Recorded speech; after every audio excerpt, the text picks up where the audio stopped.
రేపు పొద్దున 2029 ఎన్నికలు జరగబోతున్నాయి.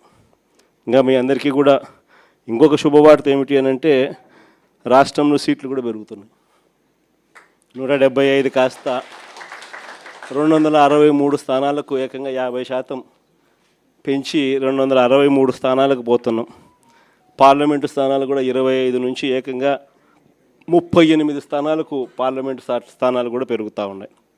ఎస్సీ ఎస్టీ రిజర్వ్డ్ సీట్లు కూడా 50% పెరుగుతున్నాయి.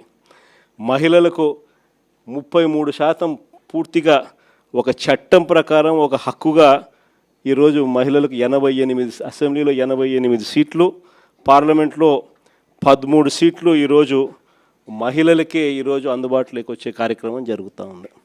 ఇది నిజంగా మహిళా అభ్యున్నతికి మనము ఆ టైంలో మన గవర్నమెంట్ ఉన్నప్పుడు మనం ఏకంగా చట్టం చేసి 50% రిజర్వేషన్లు మహిళలకు లోకల్ బాడీస్లోను, మహిళలకు నామినేటెడ్ పదవుల్లోనూ, మహిళలకు నామినేషన్ మీద ఇచ్చే కాంట్రాక్టుల్లోనూ, టెంపుల్ కమిటీస్లోనూ మహిళలకు ఏకంగా చట్టం చేసి 50% మనం రిజర్వేషన్లు కల్పించిన దానికి ఒక అడుగు ముందుకు వేస్తూ మహిళలకు 33% రిజర్వేషన్స్ ఇస్తూ ఏకంగా ఈరోజు 2029లో మహిళలకు మరిన్ని సీట్లు మరింత ఎంపవర్మెంటు మహిళలకు కూడా జరగబోతూ ఉంది.